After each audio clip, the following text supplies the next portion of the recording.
Film शुरू होती है और हमें 12 साल के एक लड़के को दिखाया जाता है और उस लड़के का नाम कोल होता है। और इस बच्चे को काफी सारी चीजों से बहुत ज्यादा डर लगता था, जैसे कि इंजेक्शन और भी बहुत सारी चीजें थी और वो बाकी लोगों के लिए काफी नॉर्मल चीजें थी। और इस वजह से कोल को सभी बच्चे काफी ज्यादा चिढ़ाते थे और उसे चिढ़ाने वाला वो लड़का एक जेरेमी भी था जो कि उसके पड़ोस में रहता था और कोल को बहुत ज्यादा परेशान करता था। अब हम देखते हैं कि कोल के मॉम और डैड का रिलेशनशिप कुछ ठीक नहीं था और इस वजह से उसके डैड और मॉम वैकेशंस पर जाया करते थे और इसी वजह से कोल ज्यादातर टाइम अकेले रहता था। और अब कोल का ख्याल रखने के लिए उसके मॉम और डैड ने एक बेबी सीटर रखी हुई थी और उस बेबी सीटर का नाम बी होता है और बी और कोल आपस में काफी ज्यादा अच्छे दोस्त थे। और इसके अलावा उनकी क्लास में एक उसकी अच्छी दोस्त भी थी जिसका नाम मेलेनी था और वो काफी टाइम साथ बिताया करते थे। और एक दिन हम देखते हैं कि कोल के मॉम और डैड कहीं बाहर जाने वाले थे, इसलिए उसकी बेबी सीटर वहां पर आई हुई थी। अब अगले दिन जब कोल स्कूल जाता है तो मेलेनी और कोल आपस में बात कर रहे थे। तभी मेलेनी उससे कहती है कि कोल, क्या तुम जानते हो कि जब हम सो जाते हैं तो हमारी बेबी सीटर अपने बॉयफ्रेंड से बातें करती है और काफी ज्यादा एंजॉय करती है। और इस बात को सोचकर वह दिमाग लगाता है कि वह पूरी रात नहीं सोएगा बल्कि रात को जाग कर भी पर नजर रखेगा। अब हमें यहाँ पर पता चलता है कि कोल बेबी सीटर को काफी ज्यादा पसंद करता था और वह नहीं चाहता था कि बी किसी और के साथ रहे। और जब कोल स्कूल से घर आता है तो वह खाना खाते हैं और काफी ज्यादा मस्ती करते हैं और बाद में वो लोग मूवी भी देखते हैं और ऐसे करते करते ही रात के 11 बज जाते हैं और अब कोल के सोने का टाइम हो जाता है। और सोने के टाइम में वो मेलेनी से बात करता है। तभी मेलेनी उसे मैसेज करके बताती है कि तुम्हें याद तो है ना कि तुम्हें आज रात क्या करना है और तुम जब सो जाओगे तो तुम्हारी बेबी सीटर फोन पर बातें करेगी। लेकिन कोल नहीं सोता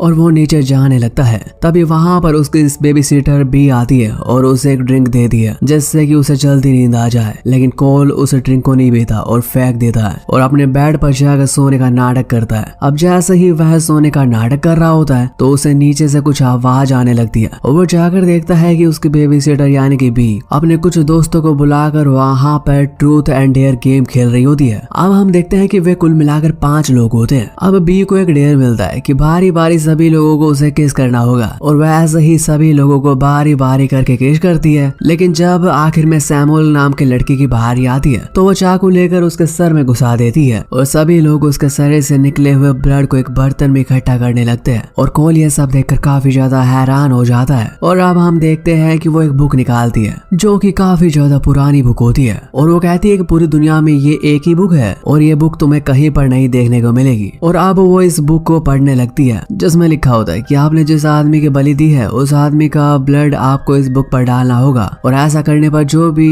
इस कमरे में आदमी है उनमें से एक की सारी इच्छाएं पूरी होंगी। अब हमें पता चलता है कि आगे इस प्रोसेस को पूरा करने के लिए उन्हें एक बच्चे का ब्लड भी चाहिए होता है और हमें पता चलता है कि वो बच्चा और कोई नहीं बल्कि कोल होता है। और इन्हीं चीजों को देखकर कोल काफी ज्यादा डर जाता है और वो अपने रूम की तरफ जाने लगता है और वो अपना फोन उठाता है और 911 पर कॉल करता है और वहां पर जाकर वापस से सोने का नाटक करता है। अब भी अपने दोस्तों के साथ कोल के रूम में आती है और वो अपने साथ एक इंजेक्शन लेकर आती है जिससे सिरिंज के जरिए कोल का वो थोड़ा ब्लड निकाल लेती है। लेकिन जैसा कि हम जानते हैं कि कोल को इंजेक्शन से बहुत ज्यादा डर लगता था, लेकिन वह डर के मारे कुछ बोल नहीं पा रहा था और चुपचाप सोने का नाटक करता है। और जब रात को कोल को वो ड्रिंक दे रही थी तो उस ड्रिंक में उसने कुछ ऐसा मिलाया था जिससे कि वो 8 घंटे लगातार सोता रहेगा। लेकिन जैसा कि हम जानते हैं कि कोल ने उस ड्रिंक को पिया ही नहीं और फेंक दिया था। और अब भी अपने दोस्तों के साथ नीचे आती है और कोल बहुत ज्यादा डर रहा था तो इसलिए वो वहां से भागने का प्लान बनाता है। फिर वो बहुत सारे कपड़े लेता है और उन्हें आपस में बांधता है जिससे वो खिड़की के बाहर फेंक देता है और आराम से नीचे उतरने की कोशिश करता है और नीचे उतरने वाला ही होता है। तभी हम देखते हैं कि बी अपने दोस्तों के साथ वहां पर पहुंच जाती है और जैसा कि हम जानते हैं कि कोल का एक इंजेक्शन भरकर ब्लड निकाल लिया गया था जिसकी वजह से वह बेहोश हो जाता है। और जब कोल की आंखें खुलती है तो वह अपने आप को एक चेयर पर बंधा हुआ देखता है और कोल देखता है कि उसके सामने बी और उसके सारे दोस्त खड़े हैं और कोल उनके सामने नाटक करता है कि जैसे कि उसे कुछ पता ही ना हो और कोल को सब कुछ वो बताने की कोशिश करती है और बताती है कि मैं तुम्हारे साथ अब क्या करने वाली हूँ। लेकिन तभी अचानक वहाँ पर पुलिस आ जाती है और उन सब लोगों को घेर लेती है। लेकिन तभी अचानक भी एक पुलिस वाले पर हमला कर देती है और चाकू फेंक कर मारती है और दूसरे पुलिस वाले को वहाँ पर मार डालती है। और इस लड़ाई में एलिसन नाम की लड़की को गोली लग जाती है जिससे कि उसकी वहीं पर मौत हो जाती है। अब हम देखते हैं कि दोनों पुलिस वाले मर चुके हैं और इसी वजह से बैकअप पुलिस वाले अब वॉकी टॉकी पर लगातार रिप्लाई मांग रहे थे। लेकिन जब तक वो रिप्लाई नहीं दे सकते थे, जब जब तक उन्हें वो कोड नहीं पता चल जाता और पुलिस कोड का सिर्फ कोल को ही पता था। तो बी उसे डरा धमका कर कोड पूछती है और मैक्स वापस बैकअप पुलिस को रिप्लाई देता है और कहता है कि यहाँ पर सब ठीक है। लेकिन अचानक से कोल अपनी रस्सी काट कर अपने रूम की तरफ भागने लगता है और जॉन उसका पीछा करने लगता है और पीछा करते वक्त अचानक जॉन का पैर फिसल जाता है और वो सीधा ऊपर से नीचे गिरता है, जहाँ पर एक नुकीली चीज उसके सर पर लग जाती है, जिससे कि वहीं उसकी मौत हो जाती है। और अब कोल उन्हीं कपड़ों की मदद से नीचे उतर ही रहा होता है जो कि उसने पहले बांधे थे। तो मैक्स उसे पकड़ने के लिए उसके पीछे भागता है, लेकिन कोल कैसे न कैसे तरीके से उतर कर नीचे आ ही जाता है और अपने नीचे बेसमेंट में छुप जाता है और वहां पर देखता है कि बहुत सारी चींटियां यहाँ पर मौजूद है, लेकिन वो अपने डर को काबू में रखता है और चुपचाप बैठा रहता है। अब हम देखते हैं कि सोनिया नाम की लड़की उस बेसमेंट में आती है और कोल को ढूंढती है और कोल की तरफ जैसे ही वो आने लगती है तो कोल एक रॉकेट उसकी तरफ छोड़ता है, जिससे वो बच जाती है। लेकिन कोल चालाकी से सोनिया को उस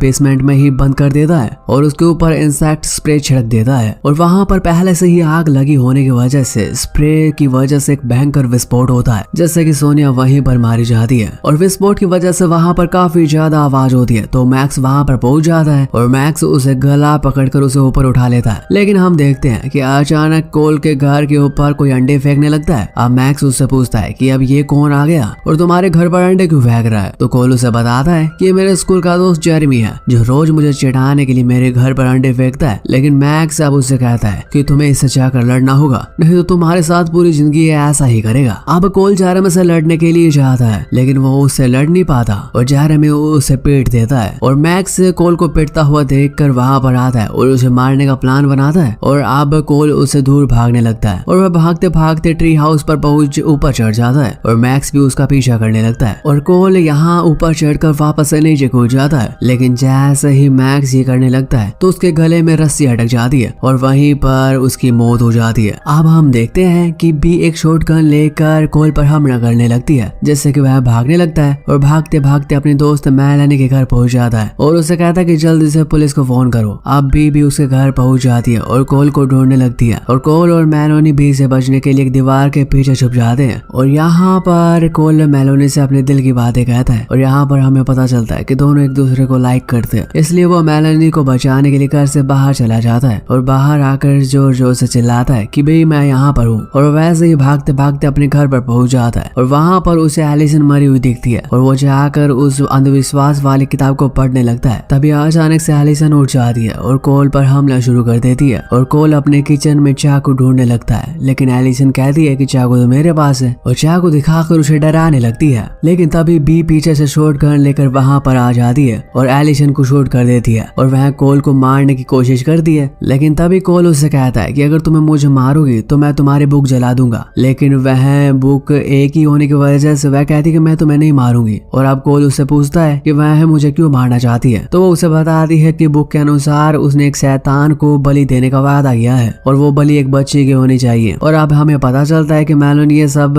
पहले भी कर चुकी है और अब वो कहती है कि तुम मुझे बुक दे दो और पुलिस को हम बता देंगे कि यहाँ पर कुछ लोगों ने हमला कर दिया था और मैं हमेशा के लिए यह शहर छोड़कर चली जाऊंगी। लेकिन ये सुनकर कोल उस बुक को जल्दी से जला देता है और बी उस बुक की आग बुझाने की कोशिश करती है। इतनी देर में वो बाहर चला जाता है और अपने डैड की गाड़ी उठाकर घर के अंदर घुसा देता है, जिससे बी वहीं पर मारी जाती है। अब हम देखते हैं कि कोल के घर पर उसके पेरेंट्स और पुलिस आ चुकी है और सब कुछ नॉर्मल नजर आ रहा है और एक फायर फाइटर कोल के घर के अंदर आता है और वहां पर छानबीन करता है और देखता है कि बी की बॉडी वहां पर नहीं है। तभी अचानक से बी उस पर हमला कर देती है, जिससे हमें पता चलता है कि बी अभी जिंदा है। तो दोस्तों यहीं पर हमें मूवी खत्म दिखाई जाती है।